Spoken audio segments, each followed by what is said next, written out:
Terlihat pertempuran dua orang laki-laki yang sama memiliki ilmu kanuragan yang sama-sama tingginya. Serangan demi serangan yang mereka lancarkan membuat getaran di sekitarnya. Benturan dua kekuatan yang mengandung tenaga dalam yang luar biasa itu terdengar memecah kesunyian malam itu. Jurus demi jurus keluar bergantian, saling serang dan saling tangkis itu yang terjadi.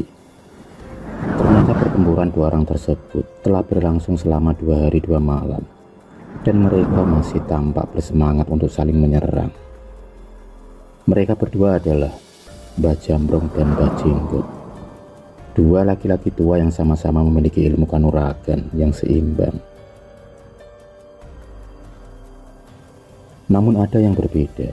Mbah Jambrong adalah penganut ilmu aliran hitam, sedangkan Mbah Jenggot adalah penganut ilmu aliran putih.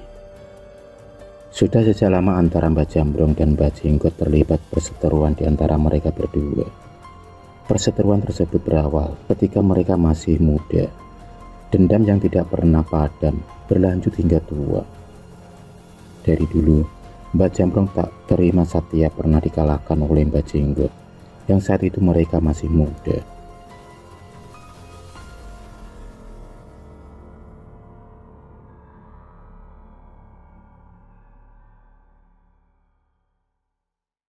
Sebenarnya mereka berdua dulunya adalah sahabat seperguruan dan berguru pada guru yang sama, yaitu kepada Yang Wijoyo, seorang guru yang beraliran ilmu putih. Awalnya mereka baik-baik saja, namun permasalahan pun muncul ketika rasa kecewa Mbah Jambrong muncul. Singkat cerita, ternyata hubungan tidak harmonis itu berawal ketika Mbah Jambrong yang menyukai anak dari gurunya tersebut. Sedangkan di sisi lain, anak Yang Wijoyo yang bernama Rengganis itu malah menyukai Mbah Jenggot kala mudanya. Sudah banyak usaha yang dilakukan oleh Mbah Jambrong untuk mendapatkan hati Rengganis, namun semuanya itu sia-sia belaka. Hari demi hari dan waktu pun berlalu. Perasaan amarah dan dendam mengisi otak dari Mbah Jambrong muda, apalagi saat Rengganis yang selalu lebih memperhatikan Mbah Jenggot. Beberapa kali Mbah Jambrong melihat Mbah Jenggot muda dan Rengganis tengah berduaan. Mereka saat itu tengah mencari kayu di pinggiran hutan bersama. Mereka tampak sangat akrab dan senang. Darah di tubuh Mbah Jambrong pun mendidih melihat hal tersebut. Emosinya semakin memuncak.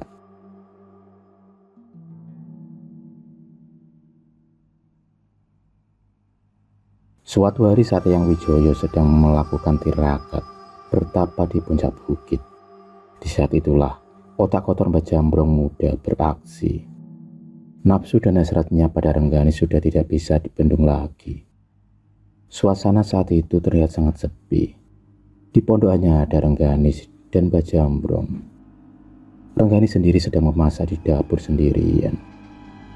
Tak lama setelah selesai memasak, Rengganis pun kemudian beranjak pergi ke kamar mandi di sumur belakang rumah, di mana ada satu mata air yang airnya jernih. Rengganis sendiri tak tahu kalau ada sepasang mata yang tengah mengintainya dari kejauhan. Ia tak menyadari akan hal itu.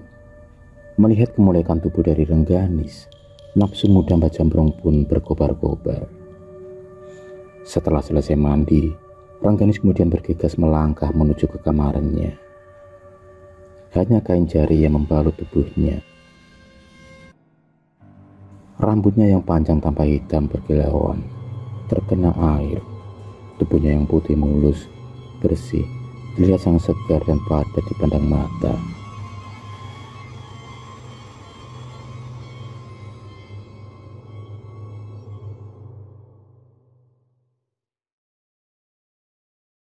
Sesampainya di kamar, Rengganis ingin mengganti pakaiannya. Sialnya, Rengganis lupa mengunci pintu kamarnya.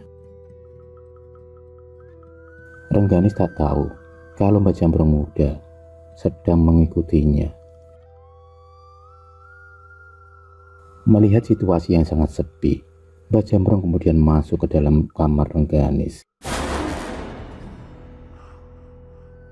Rengganis yang tak menyangka kalau Mbak Jambrong masuk ke dalam kamarnya. Sontak dia pun kaget. Dia pun bingung dengan kejadian itu. Mbak Jambrong muda yang sudah dikuasai oleh setan berusaha mengajak Rengganis untuk berhubungan. Tapi Rengganis menolak. Alhasil Mbak Jambrong semakin beringas. Ia tak mempedulikan lagi kalau yang tengah ada di depannya itu adalah anak dari gurunya.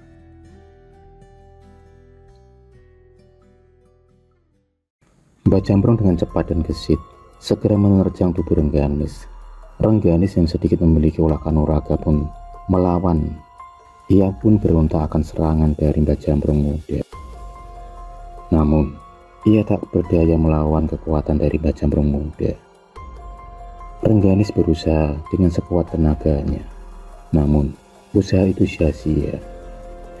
Akhirnya Rengganis hanya bisa berteriak-teriak sekuat tenaga.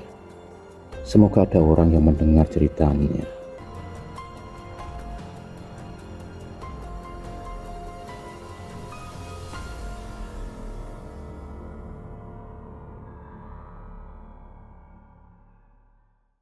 Hutan yang sepi, tak ada orang di sana. Di sisi lain, Mbah Jenggot muda samar-samar mendengar suara teriakan, dan yang ia rasakan suara itu adalah suara Rengganis. Ada apa dengan Rengganis? Pikirnya di dalam hati. Yang saat itu ia tengah pulang selesai mencari ikan di sungai. Rupanya saat itu Mbah Jenggot muda telah sampai di depan rumah saat terdengar teriakan dari Rengganis. Dengan feeling dan batinnya, Mbah Jenggot muda langsung berlari meloncat menembus rumah menuju ke kamar Rengganis.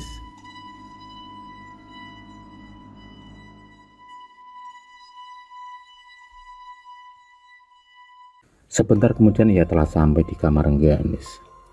Sejurus kemudian, Mbah Jenggot muda langsung menyerang Mbah Jambrong yang tengah berusaha merudak paksa Rengganis. Dengan cepat, Mbah Jenggot membanting tubuh Mbah Jambrong muda hingga terjatuh dan terpelanting di lantai. Mbah Jambrong yang tak terima segera menyerang Mbah Jenggot muda dengan serangan yang cepat. Dua sosok pendekar saling bertarung dengan kekuatan masing-masing.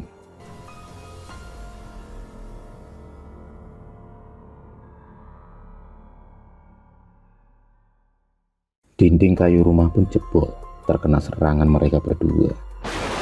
Dan pertempuran mereka pun berlanjut di luar rumah. Pertarungan yang sangat sengit di antara mereka berdua. Mereka berdua saling serang, saling tangkis tak terhindarkan lagi. Rupanya ilmu Mbah Jambrong masih di bawah ilmu dari Mbah Jenggot. Kali ini dengan cepat, Mbah Jenggot melayangkan pukulannya yang telah mengenai Mbah Jambrong. Mbah Jambrong pun terpental, jatuh terjerembab ke tanah. Dan seketika itu, dia memuntahkan darah dari mulutnya. Darah segar keluar akibat serangan tenaga dalam yang dilancarkan oleh Mbah Jenggot. Rupanya Mbah Jenggot tak main-main dengan serangannya. Dan akibatnya sangat luar biasa efeknya pada diri Mbah Jambrong yang terluka parah saat itu.